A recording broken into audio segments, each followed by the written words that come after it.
आइए दोस्तों शुरू करते हैं नया चैप्टर। इसका नाम हमने दिया हुआ है इस बुक में fixed income security analysis and valuation, जिसको आप प्यार से बॉन्ड वैल्यूएशन भी बुलाते हैं। ठीक है, तो बेसिकली हम लोग बॉन्ड वैल्यूएशन अभी कर रहे हैं।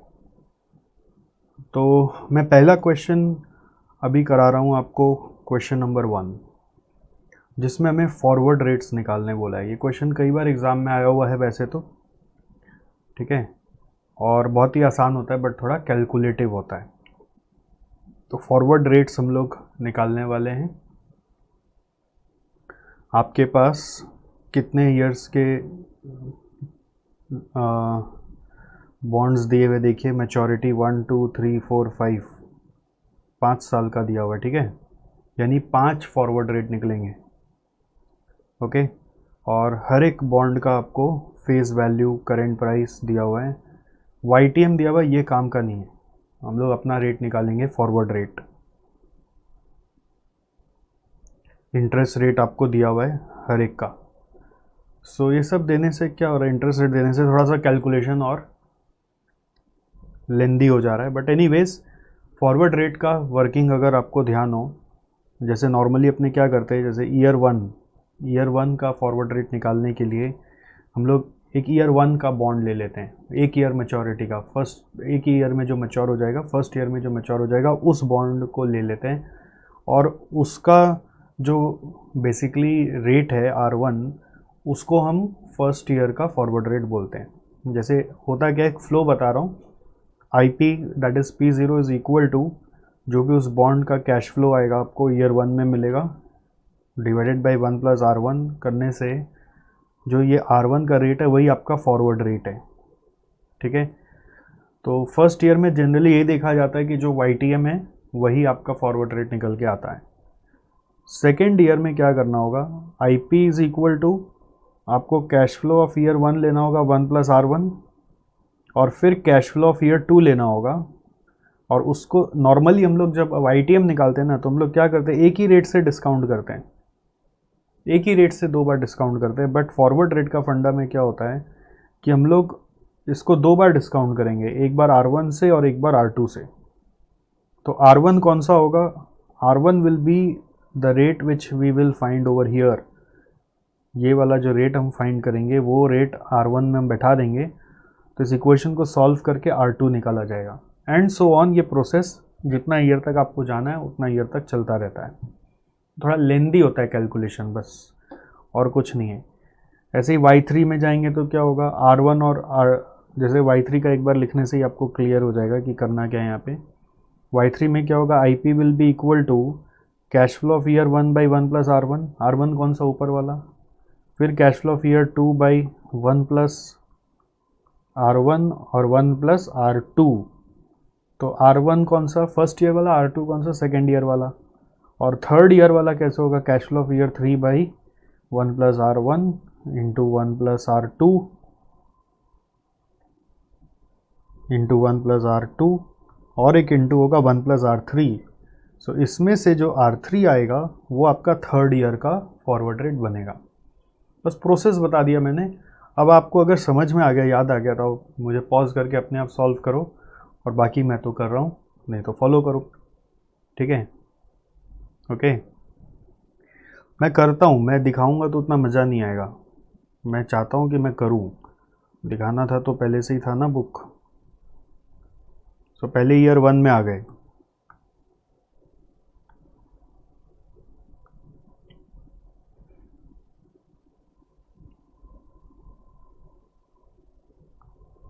सो ईयर 1 का डिटेल क्या है हमारे पास, IP is equal to cash flow of year 1 / 1 + R1 करना है मेरे को। So IP is issue price is current price is 8897, and redemption मान लेते हैं ईयर 1 पे फेस वैल्यू पे होगा, क्योंकि और कोई डिटेल नहीं है। तो 10,000 / 1 + R1।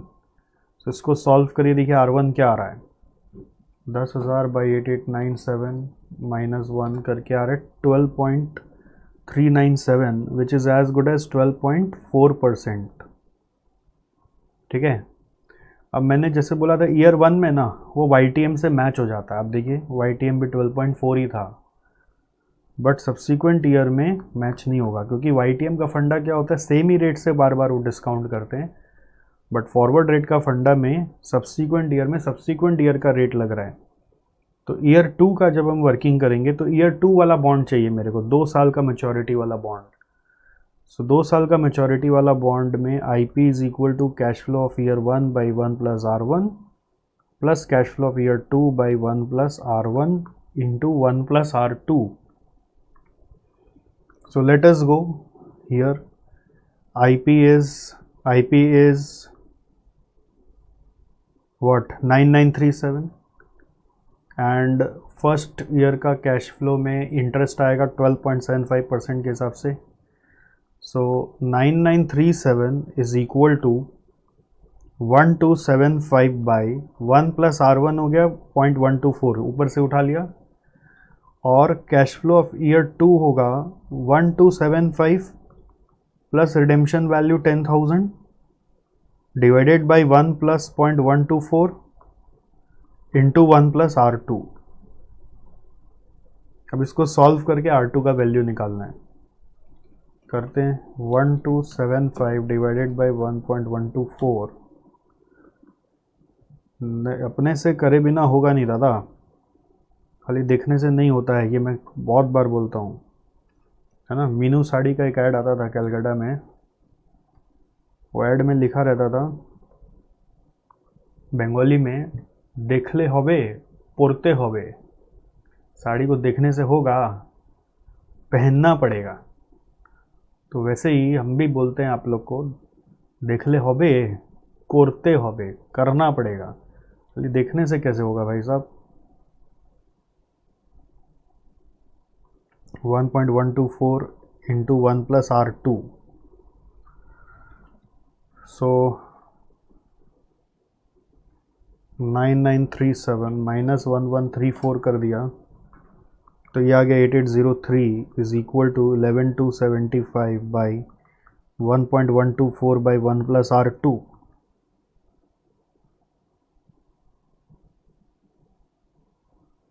So we can say 1 plus R2 is equal to 11275 by 1.124 into 8803.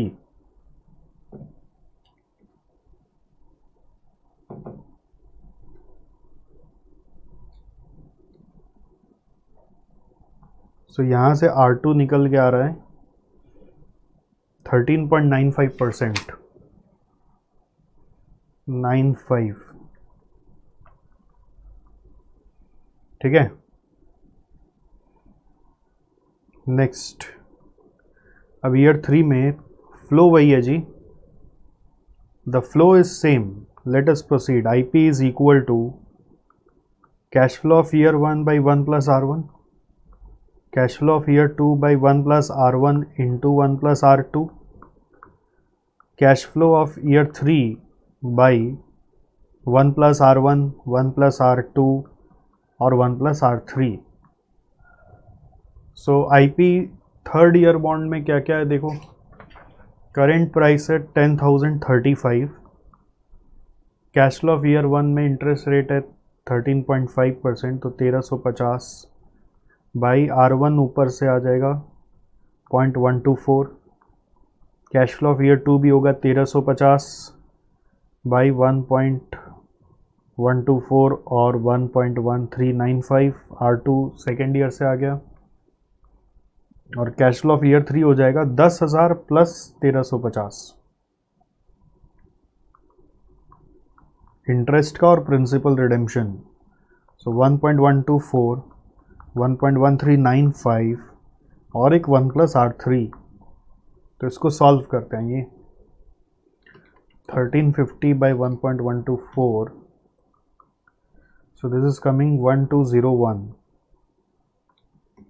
then 1350 by 1.124 by 1.1395 is 1054,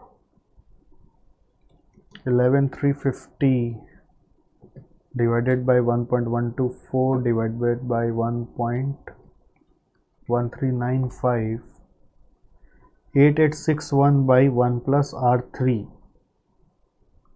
is 10,035. ठीक है. So now 10,035 minus 1201 minus 1054 7780 है, तो 8861 divided by 7780. So here R3 is coming as 0.1389. So 13.89%. 13.89%.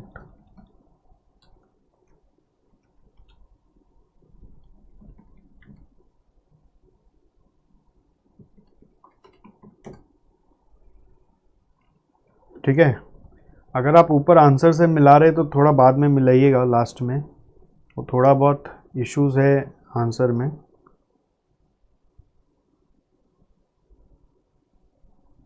Because of rounding off. जैसे ऊपर का answer में ना 13.95 को वो 14% पकड़ के सम सॉल्व कर रहे हैं, तो 14% पकड़ लेंगे. अगर 13.96 को अगर 14% पकड़ लेंगे तो फिर ऑफ कोर्स यहाँ पे आंसर काफ़ी बदल जाएगा.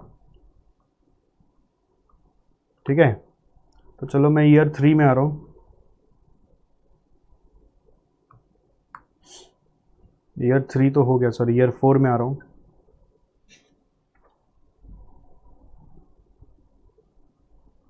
ईयर 4 में अपना इशू प्राइस है 9971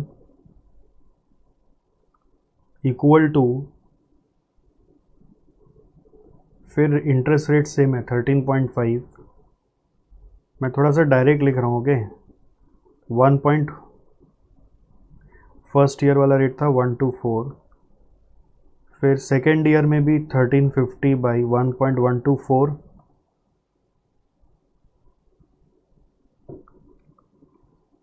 इंटू सेकेंड ईयर का रेट है 1395. फिर थर्ड ईयर में 1.124 1.1395.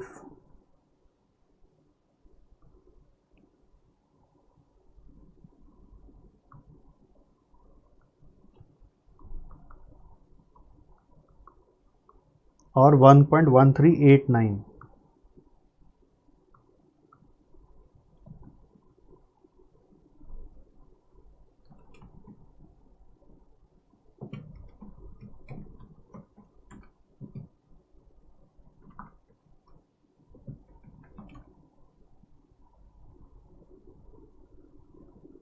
Got it. और फोर्थ ईयर का होगा 11,350. 10,000 रुपये जुड़ जाएगा रिडेम्पशन का. 1.124 1.1395 1.1389 और एक 1 प्लस R4. चलिए इसको सॉल्व करिए.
So here R4 is coming as 14.578. You can write 14.58%. ठीक है. और lastly year 5. Lastly we have year 5. Fifth year का भी इसी तरह का वर्किंग है जी. 9948 is equal to 1375 by 1.124. 1375 by 1.124 into 1.1395. फिर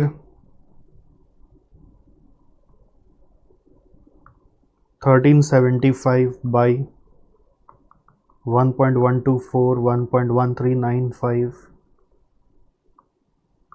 1.1389.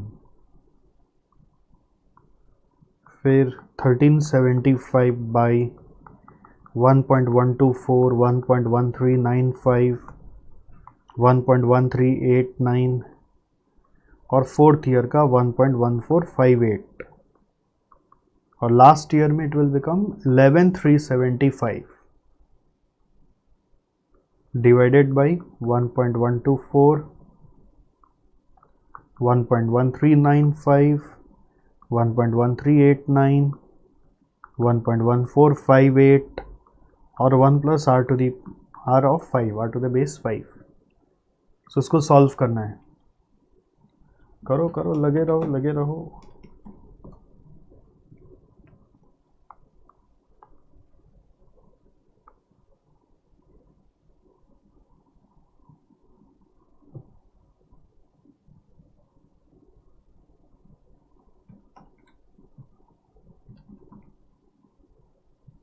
क्या करते हैं ना, जैसे फर्स्ट वाला ही करते हैं हम लोग.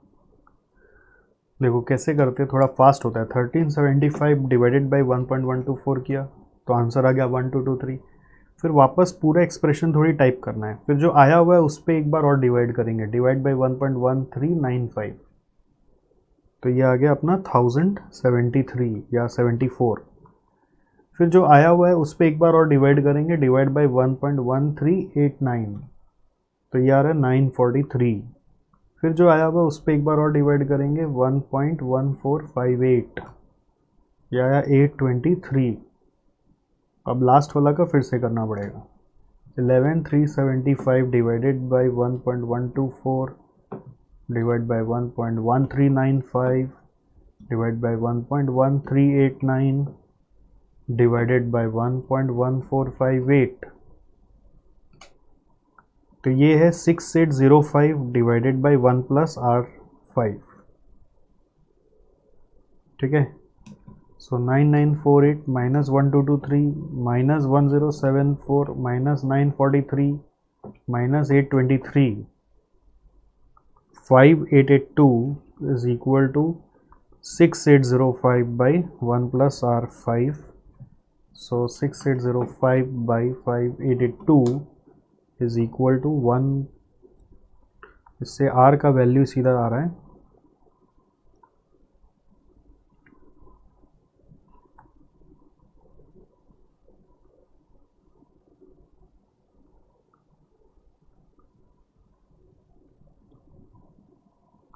R to the base 5 is equal to 15.69% आ रहा है.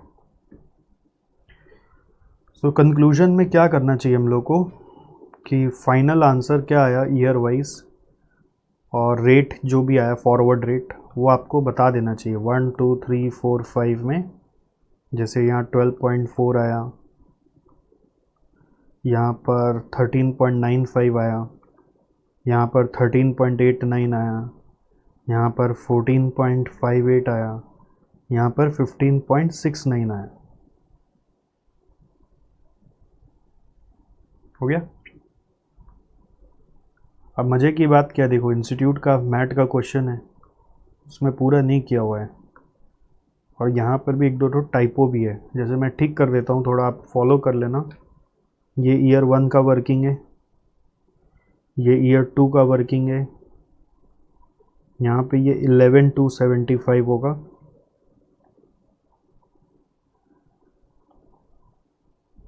ओके, फिर यहाँ पर इक्वल टू साइन होगा और यहाँ पे प्लस साइन होगा। फिर ये एक एक्स्ट्रा छप गया। यहाँ पे ईयर 3 का वर्किंग है।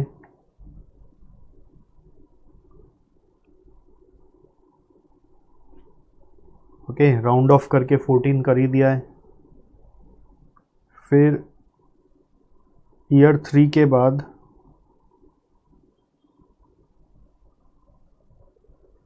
अब यहाँ पे देखो 13 पॉइंट, जैसे हम लोग जब सॉल्व किया था ईयर 3 में क्या आंसर आया था, 89 आया था ना। यहाँ पे 485 है, जबकि ये कुछ गड़बड़ है। 7781 इंटू 1.12 1.28136।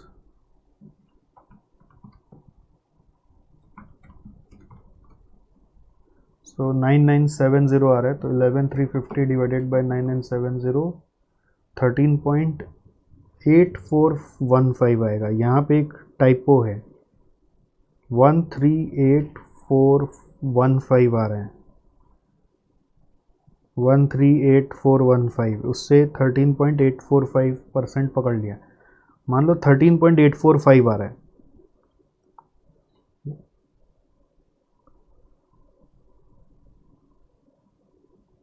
ठीक है,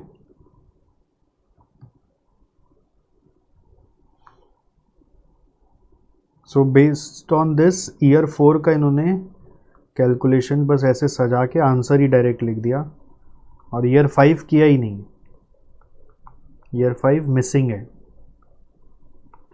तो इसलिए मैंने करा दिया बेटा सारा। आई होप आप फॉलो कर पाए होंगे, और फाइनली आपको आंसर कंक्लूड कर लेना है। ठीक है, कंक्लूड करना है जिससे कि चेकर को आसानी हो, चेकर को आसानी हो, इस चीज़ का ध्यान रखना है। ठीक है,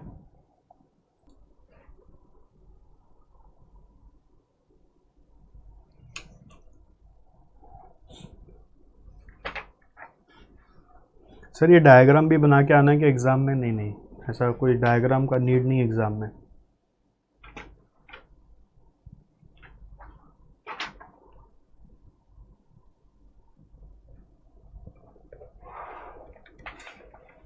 और नेक्स्ट क्वेश्चन करेंगे, सीधा जंप मर रहे हैं क्वेश्चन नंबर 10 में, क्योंकि बाकी सब है ना रिपीटेटिव क्वेश्चन है, पुराने क्वेश्चंस हैं जो वापस से एग्ज़ाम में पूछे गए हैं, कुछ भी अलग नहीं है। 10 में आ जाओ।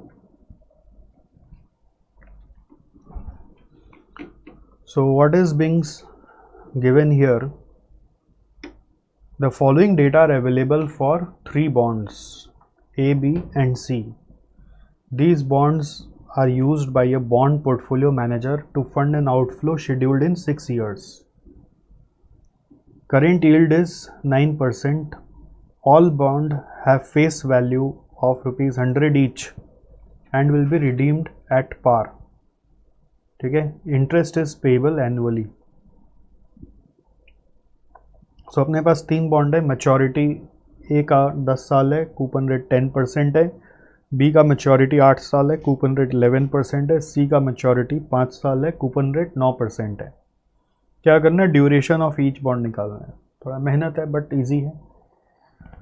The bond portfolio manager has been asked to keep 45% of the portfolio money in bond A. ठीक है, तो 45% अगर वो इसमें रखेगा, तो क्वेश्चन पूछ रहा है percentage amount to be invested in B and C that need to be purchased to immunize the portfolio। आपको याद हो बॉन्ड इम्यूनाइजेशन का जो कॉन्सेप्ट होता है वो इसी सिनेरियो के लिए होता है कि अगर आप कोई पोर्टफोलियो मैनेजमेंट कर रहे हैं इन द सेंस इस तरीके से कि फ्यूचर में एक लायबिलिटी आने वाली है, उसको आप पे कर पाएँ बिना किसी इंटरप्शन के, बिना किसी रिस्क के। अगर इंटरेस्ट रेट मार्केट में फ्लक्चुएट होता है तो हमारा बॉन्ड का रीपेमेंट वैल्यू कम हो सकता है, पता है ऐसा। तो उस रिस्क को कम करने के लिए हम लोग बॉन्ड को इम्यूनाइज करते हैं। बॉन्ड पोर्टफोलियो को इम्यूनाइज करते हैं। अगर बॉन्ड पोर्टफोलियो का क्रिएट करने का एक ऑब्जेक्टिव है कि हम उससे एक फ्यूचर लायबिलिटी मीट करना चाहते हैं, जैसे कि यहाँ पे बोला है कोई आउटफ्लो है जो 6 साल में मीट करना है, तो हम चाहेंगे कि ये बॉन्ड हमारा इम्यूनाइज्ड हो जिससे कि हमें इंटरेस्ट रेट फ्लक्चुएशन का इफ़ेक्ट ना सहना पड़े।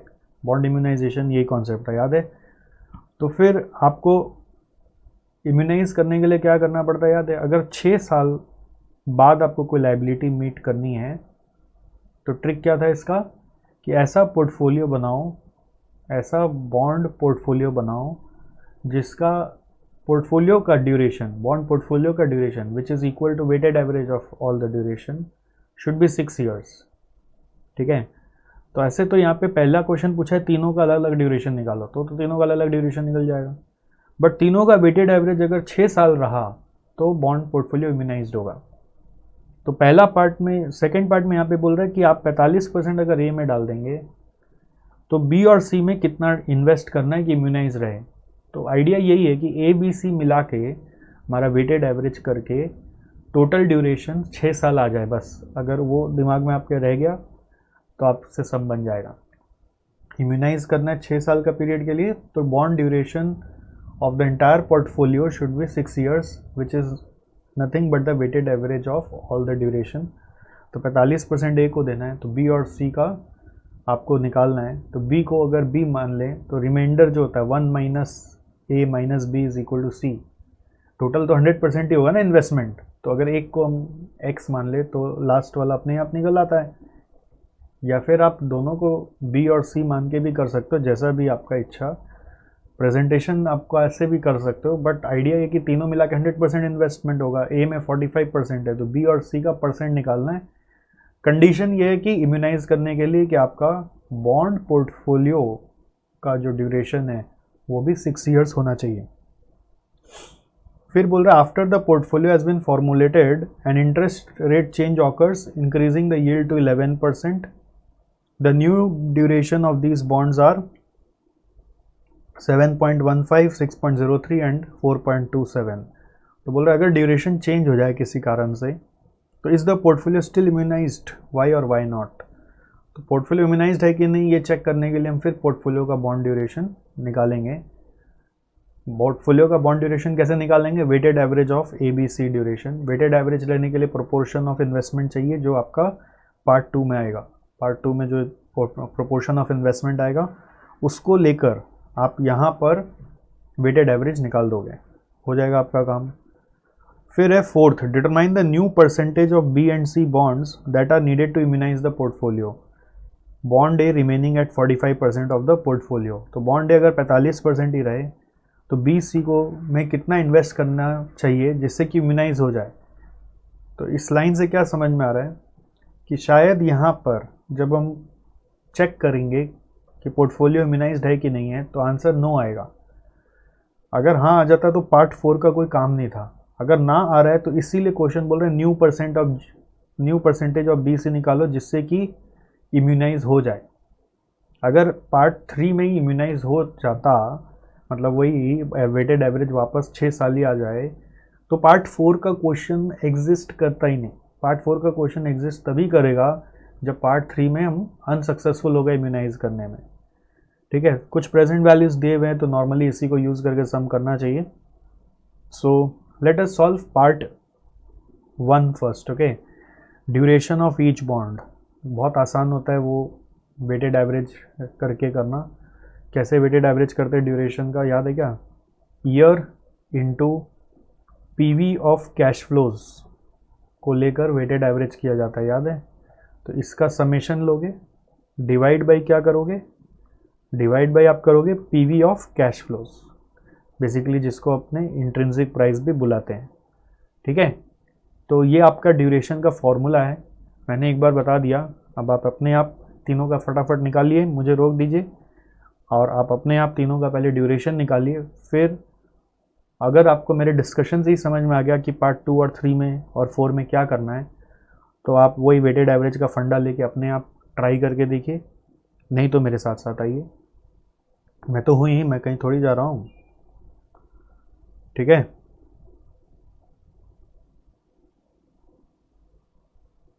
अपने आप करो बाबू लोग, अपने आप करोगे तो ही सीखोगे। So part 1, bond duration.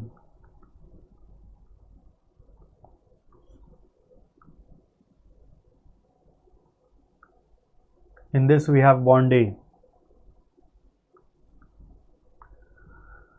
year, cash flow, PV of cash flow। अब किस रेट पे लेंगे PV? PV किस रेट पे लेंगे? करंट यील्ड पे लेंगे 9%, इसलिए 9% पे आपको प्रेजेंट वैल्यूज दिया हुआ है।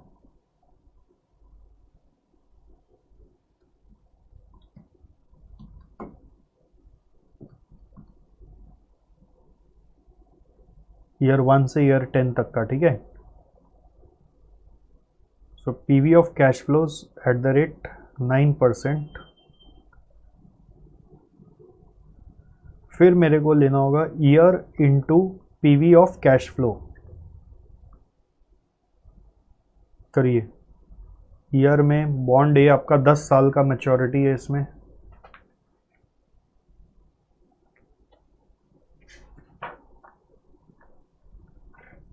फेस वैल्यू दिया हुआ है बॉन्ड का, देखिए 100 रुपीज़ करके, तो अकॉर्डिंगली इंटरेस्ट और प्रिंसिपल रिपेमेंट निकलेगा।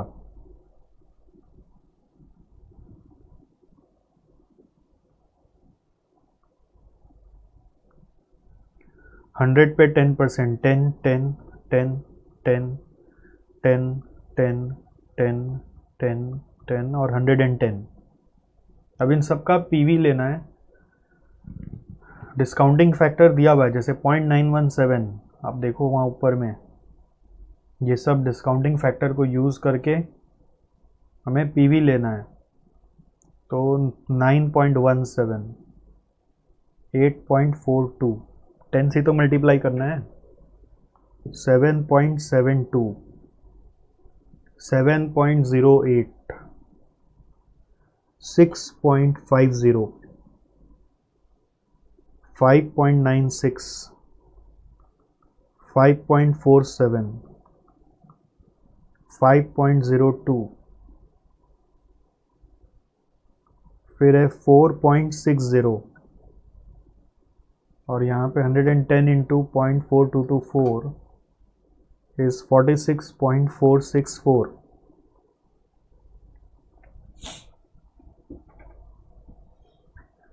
फिर ईयर और PV ऑफ कैश फ्लो, पहले इसका टोटल भी लगेगा, करो। देखो अब मैं सीधा ना कैलकुलेटर में करने वाला हूँ, मेरे को उतना लिखने में इंटरेस्ट नहीं आ रहा है।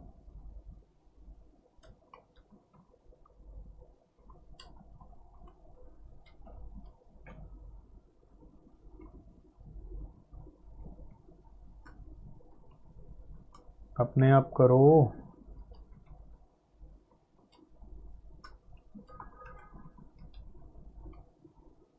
One 106.4,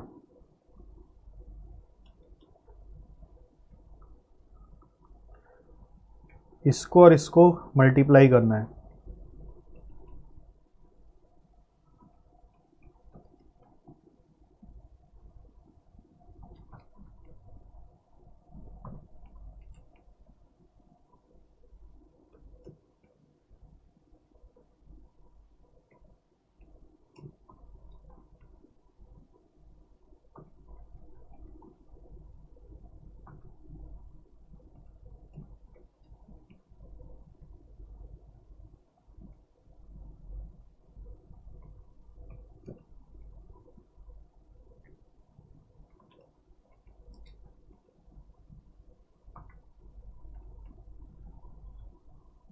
seven 30.2। So this is coming, यहाँ पे ड्यूरेशन आ रहा है 730.2 बाई 106.4 करके 6.86 ईयर्स।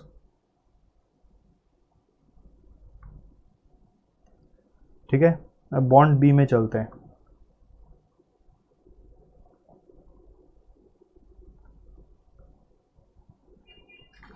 बॉन्ड बी का मैच्योरिटी 8 साल, year cash flow present value at the rate 9% और year into present value of cash flows. Coupon rate है 11% के हिसाब से।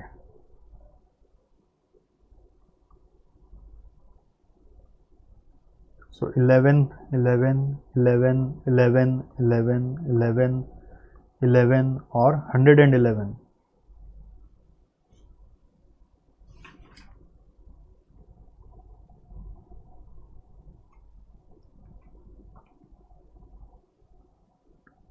$10.087,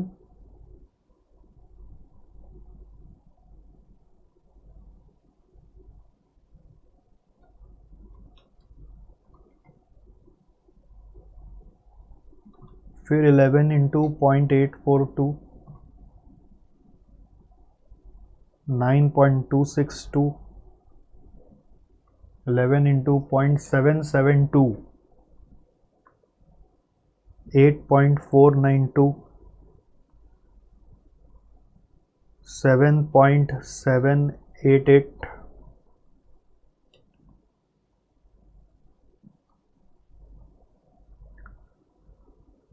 फिर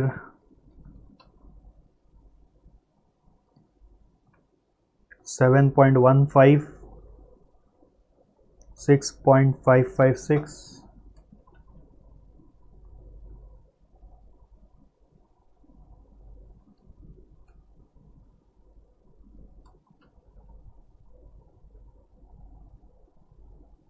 6.017,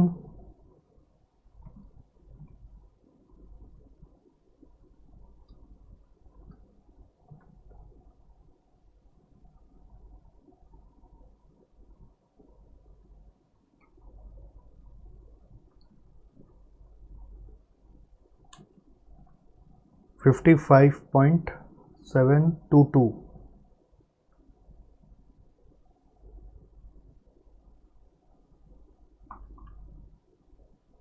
ट्रिपल 1.074,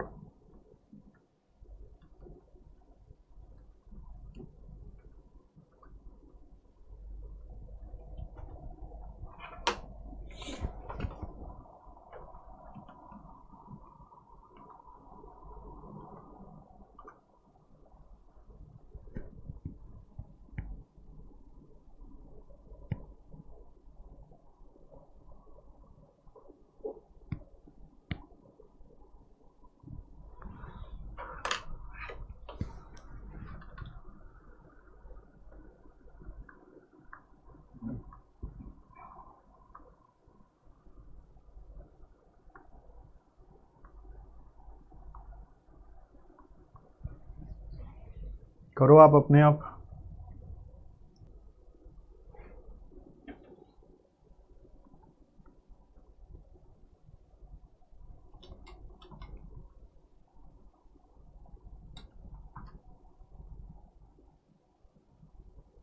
$18.524,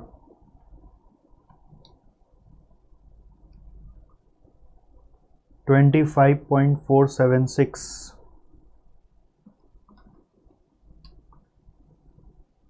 31.152,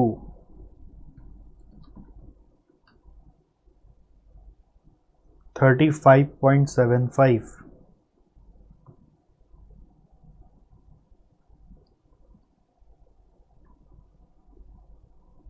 39.336,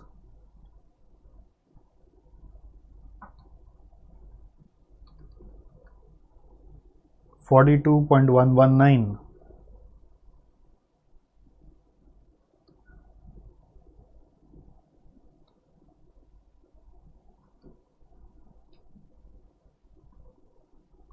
445.776, 648.22,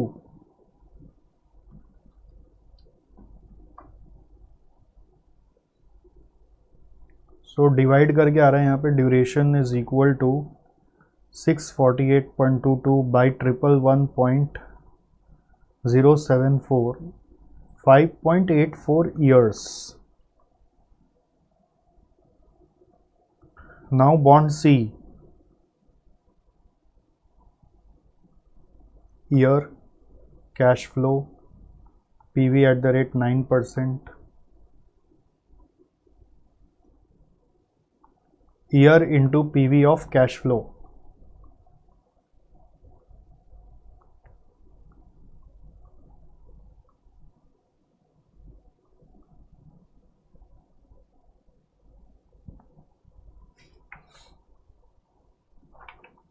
कूपन रेट है 9%, तो 9 और 109,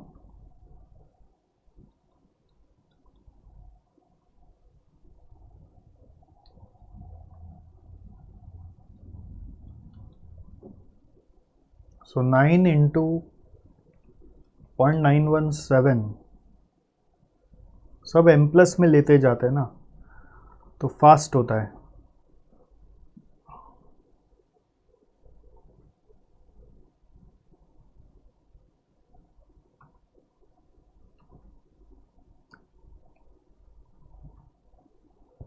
सेकेंड वाला में आ रहा है 7.578,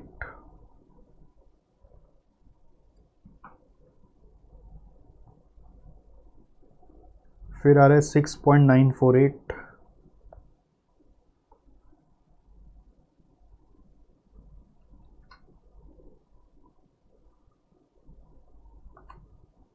फिर आ रहा है 6.372,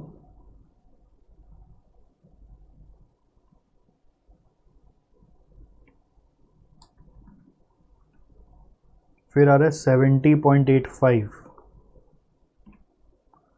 और यहाँ पे आ रहा है 100 रुपीज़, 100.001 यानी 100।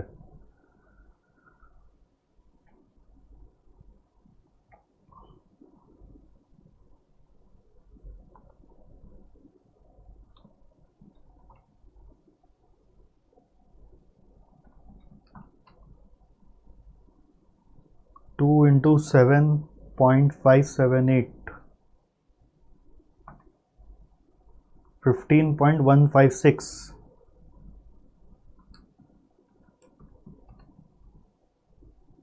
20.844,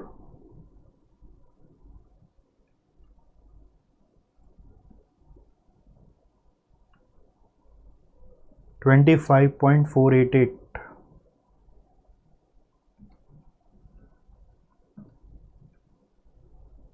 354.25,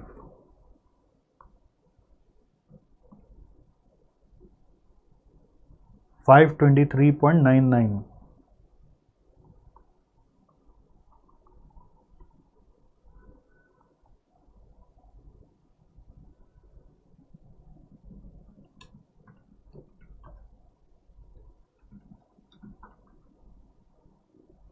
आई थिंक ये 423 होगा।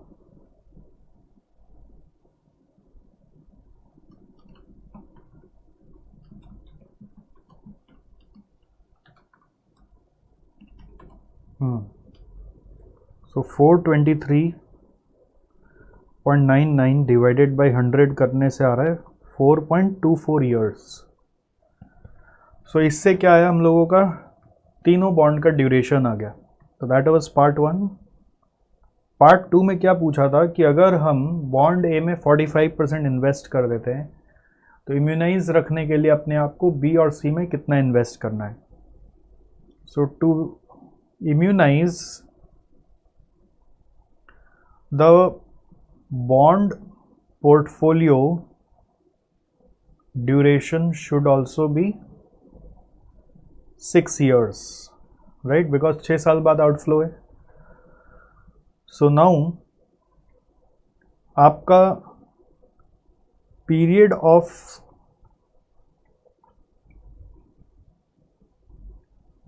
ड्यूरेशन कवर्ड फ्रॉम बॉन्ड ए,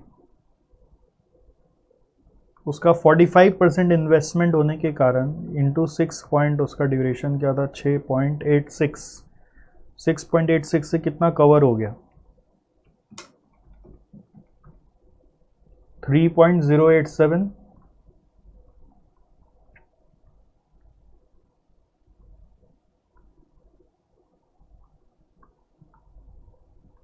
हो गया.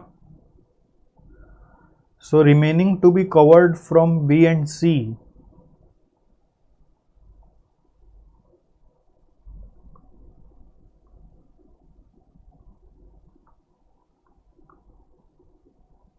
Six minus 3.087, this is coming 2.913 years.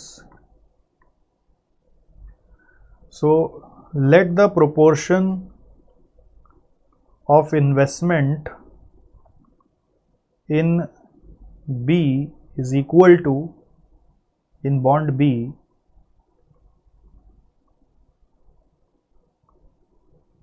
is equal to B percent. ठीक है. तो therefore proportion of investment in bond C will be equal to 1 minus B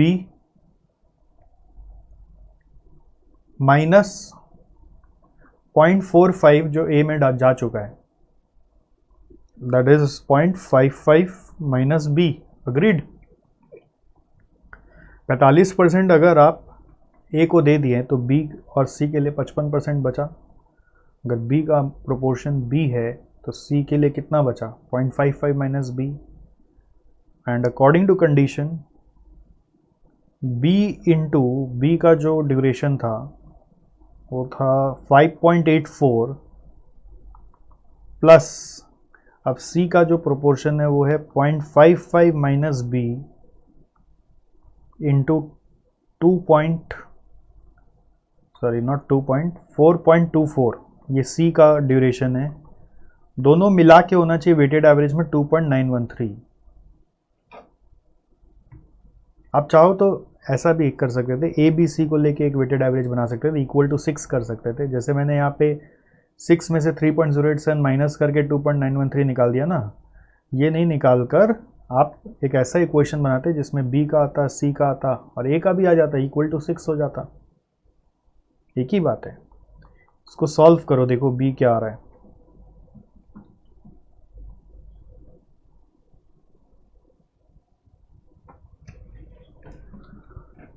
(4.24 minus 5.84 is equal to 1.6 और 4.24 into 0.55 minus 2.913, this is coming 0.581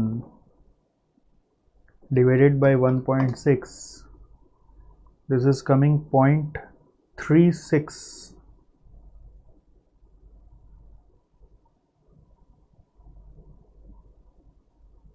ठीक है. 0.36 basically that comes to 36%.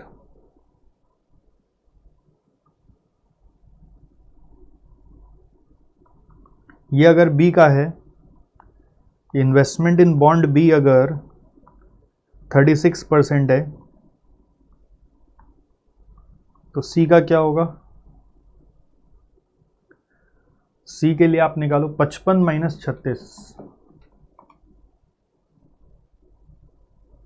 C will be equal to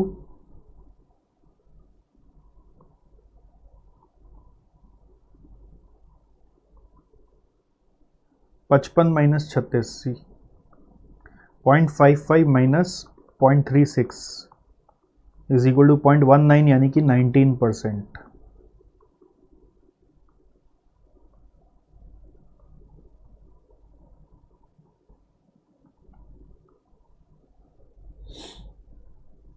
हुआ. सो ये हुआ है second part. Third part में क्या बोला है?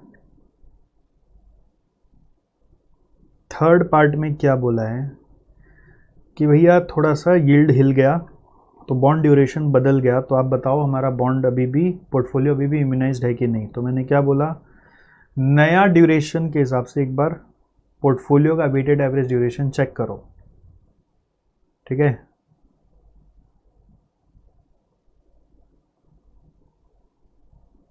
सो यहाँ पर बहुत इजी है. 0.45, 0.36 और 0.19 तीन वेट आया ना. नया ड्यूरेशन को आप पुट करिए और चेक किया तो 6.20 आ गया. That means bond is portfolio is not immunized. अगर ये 6 साल आता तो इम्यूनाइज्ड होता। So no, portfolio is not immunized as duration has been increased from 6 to 6.2 years. मतलब जो आप आउटफ्लो चाहते हो 6 साल बाद वो नहीं मिलेगा, 6.2 साल में मिलेगा। फिर जैसे यील्ड बढ़ जाने से प्राइस गिर गया, मतलब थोड़ा सा आपको नुकसान हो गया यहाँ पर एक तरह से, आपका रिकवरी जो आप समय पे चाहते हो वो नहीं होगा। तो क्वेश्चन फिर इसलिए पूछा था पार्ट 4 कि अच्छा बताओ, चलो नया वाला जो ड्यूरेशन हो गया उसके हिसाब से इन्वेस्टमेंट तीनों में कितना करना चाहिए, प्रोवाइडेड ए का 45% ही है। तो वही इक्वेशन बनेगा पार्ट 4 में। जैसे एक और अभी क्वेश्चन बना के दिखा देते हैं पार्ट 4 का।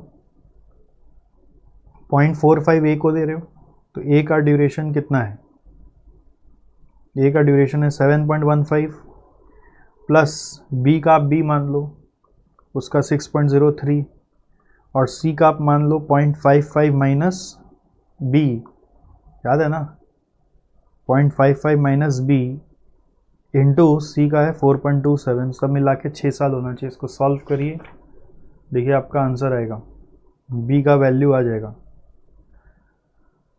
0.45 इंटू 7.15 एम प्लस फिर 4.27 into 0.55 M plus M R C minus 6 किया तो आ गया 0.434 divided by 6.03 minus 4.27 1.76. So this is coming 0.2466 which is say 25% approx. So B का इन्वेस्टमेंट 25% होगा तो C का कितना होगा 55% माइनस 25 इज इक्वल टू 30%। ठीक है, अप्रॉक्स है और क्या, A का 45% लॉक किया हुआ ही है। अब इधर जैसे सजाया अब आप इसको फॉलो करें तो बहुत बढ़िया, नहीं करें तो बहुत बढ़िया, जैसे भी आप कर लीजिए।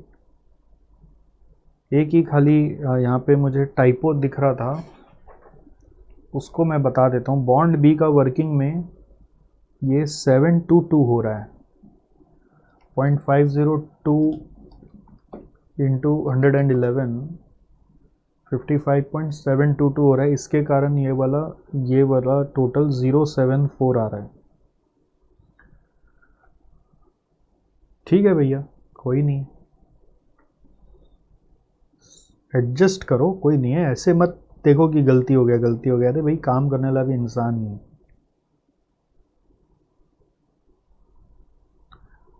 इस बहाने मैट पूरा रिव्यू हो जा रहा है डीजेबी का। अगली बार जब आएगा मैट नया एडिशन और रोबस्ट आएगा और भी परफेक्ट मैट आएगा। ठीक है, okay.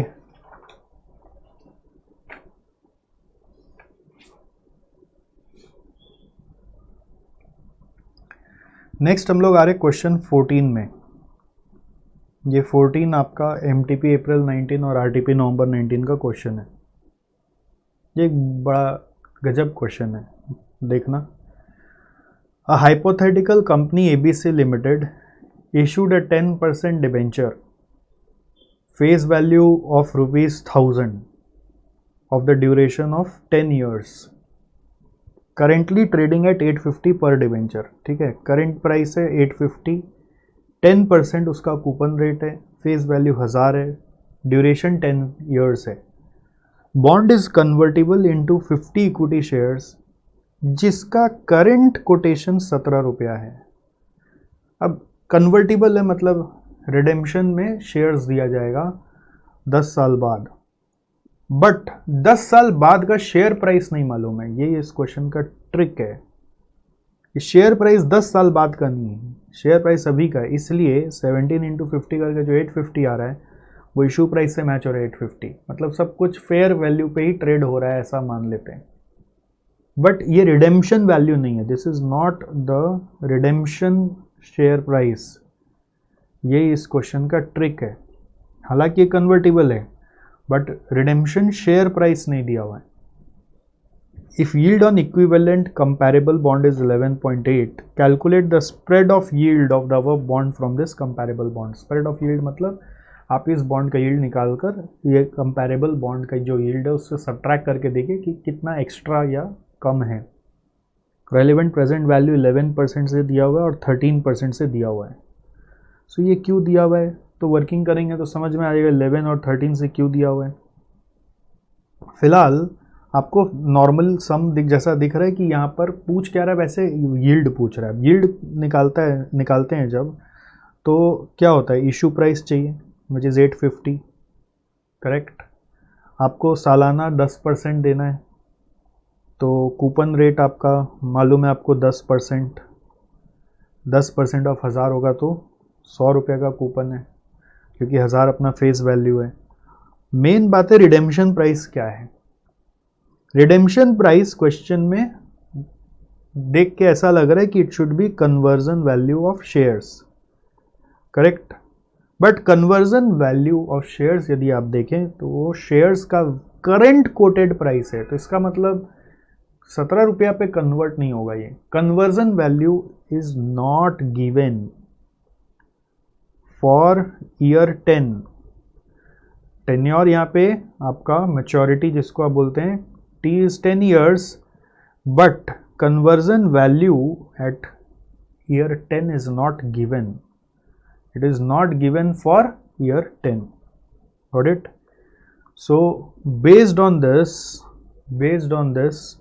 what will be the conversion value? Assume कर लो कि वो face value होगा. यही इस सम का ट्रिक है, 1000. Now using these details you find YTM. तो YTM निकालने के लिए मेरे हिसाब से तो बुलेट रिडेम्पशन जैसा केस हो गया, तो आप आराम से YTM के लिए वही फंडा लगा सकते हो, interest plus RP minus IP by N whole divided by RP plus IP by 2 कर सकते हो ना. So I is equal to 100, RP is 1000 minus 850 by 10, 1000 plus 850 by 2. इसको सॉल्व करिए, देखिए क्या आ रहा है. 1000 माइनस 850 डिवाइडेड बाई 10, 115 आ रहा है और 1850 बाई 2.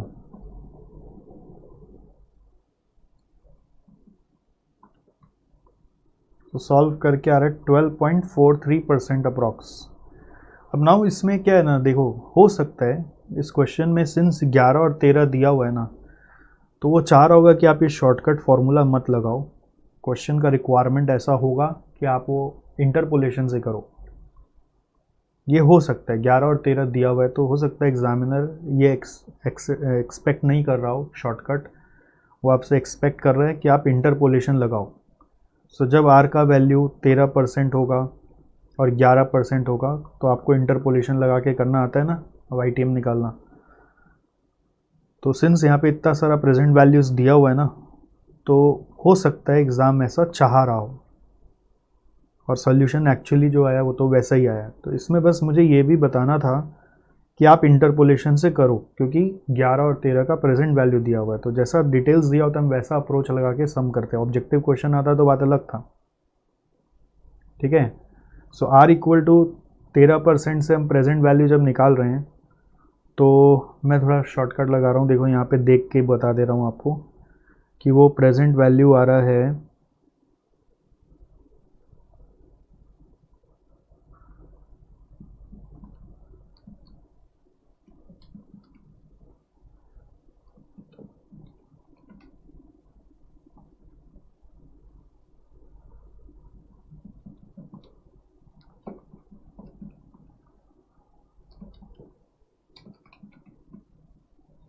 837.6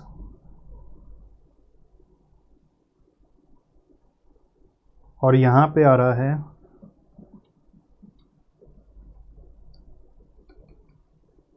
11% में यहाँ पर है.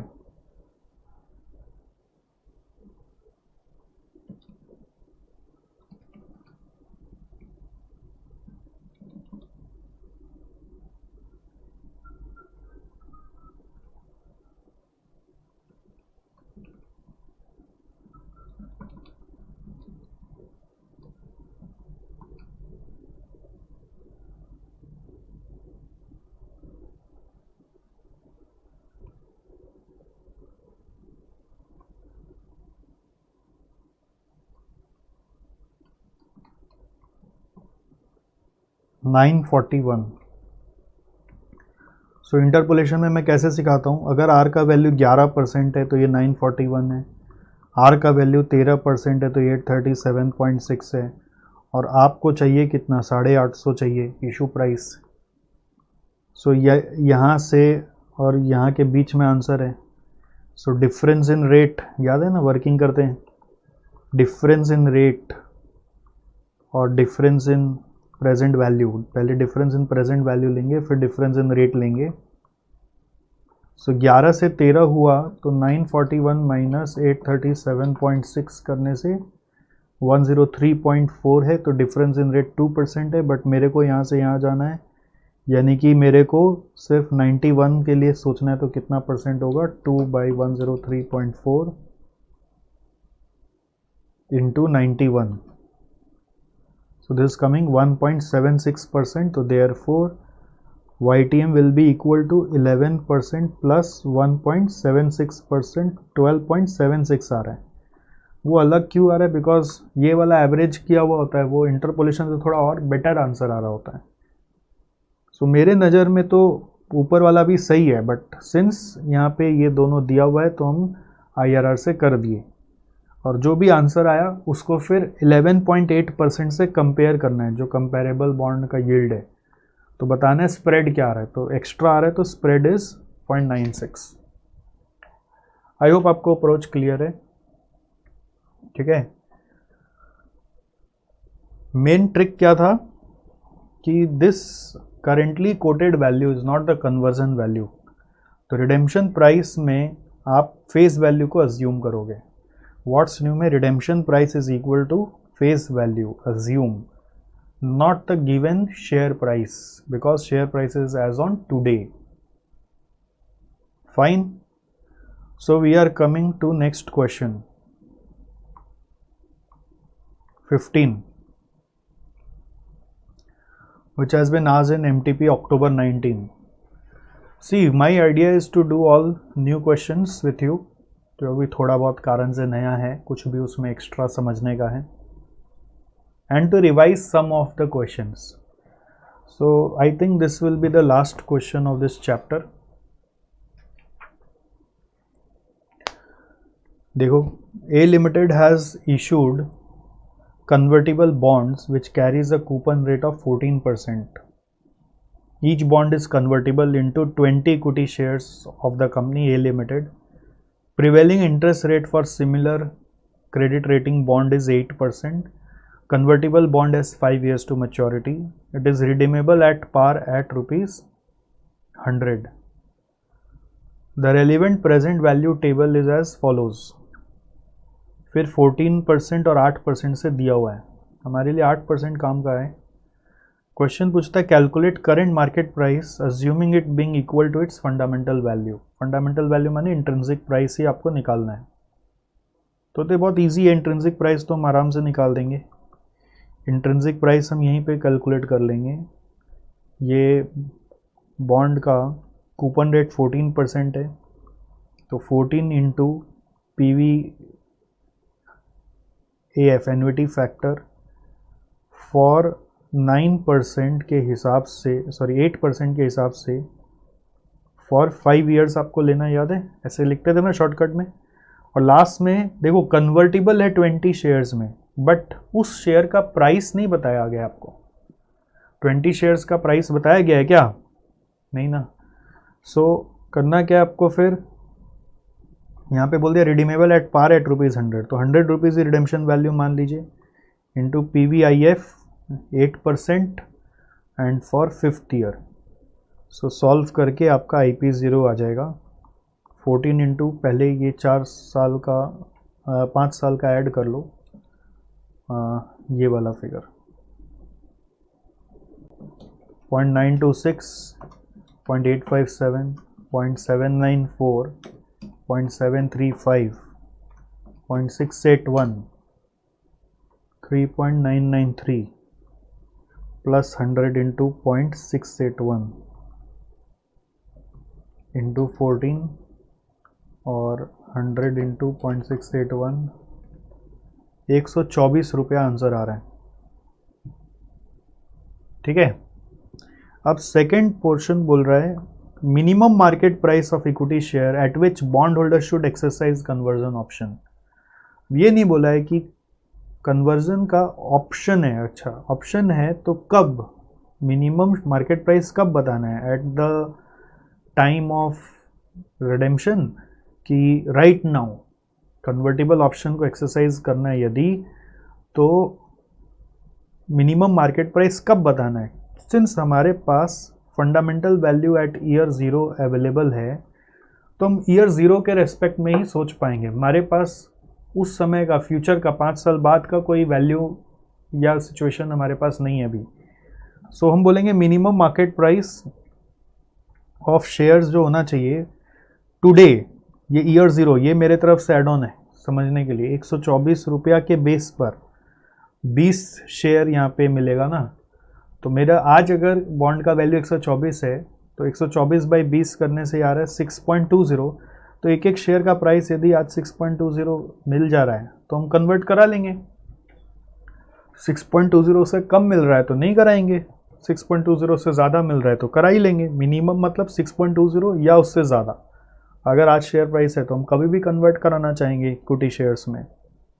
और थर्ड केस है ड्यूरेशन ऑफ द बॉन्ड, तो वो तो वही यार फॉर्मेट बना के करने का चीज़ हो गया, कर देंगे आप बोलेंगे तो। ईयर 1 2 3 4 5 कैश फ्लोज आपको मालूम है 14 14 14 14 114, फिर पीवी एट द रेट 8% ही करेंगे।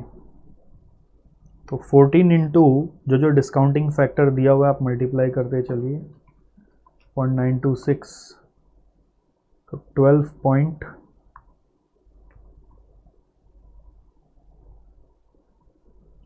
अपने आप करो आप।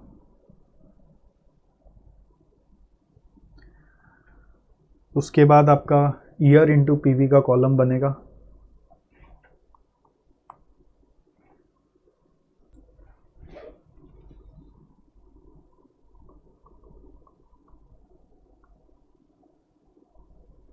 $11.998, 11.116, 10.29 एंड 77.63 जोड़ के आ रहा है 124।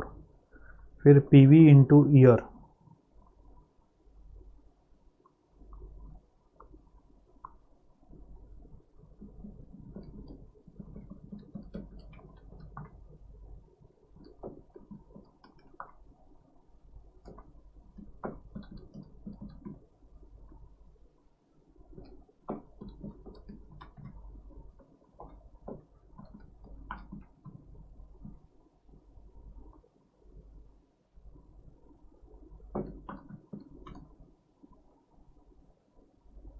तो ड्यूरेशन आ गया यहाँ पर 4.029। सोल्यूशन सब यहाँ पे ठीक है, 4.028 करके छोड़ा हुआ है, उसको 029 भी किया जा सकता है और डेसिमल का इशू, कोई खास बात नहीं है। ठीक है, हो गया ये ख़त्म। नेक्स्ट क्वेश्चन, ये सब बहुत आसान क्वेश्चन है, क्लास में भी किया हुआ है, आप कैलकुलेटर में कर लोगे। एक खाली ये लास्ट, ये expected price of bond in the market, जब कभी भी बॉन्ड का बीटा वैल्यू दिया होता है, याद है कैसे निकालते हैं, ये भी क्लास में बताया हुआ है।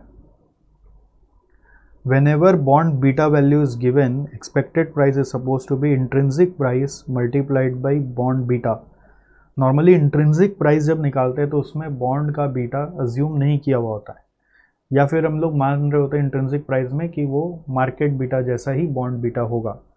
तो जब भी एक्सपेक्टेड प्राइस निकालना है for the bond whose beta value is known, तो answer is intrinsic price into beta value. तो आप देख लेना, इंट्रिंसिक वैल्यू तो एकदम नॉर्मली निकाला हुआ है बहुत इजीली, इंटू 1.02 करने से आंसर आ गया। बस ये रिकॉल करने के लिए बता दिया कि normally intrinsic price does not assume any defined beta value, it assumes that your bond is moving in tandem with the market. So whenever any different beta is given for any bond, the expected price should be intrinsic price multiplied by its beta. ठीक है, so with this we have completed your fixed income security analysis and valuation, and as I told you देखले होबे, कोड़ते होबे, करो अपने आप, solve करो, देखो अपने आप कैलकुलेशन पे ग्रिप आ जाएगा। ठीक है, चलो आज यही है, फिर मिलेंगे। Thank you.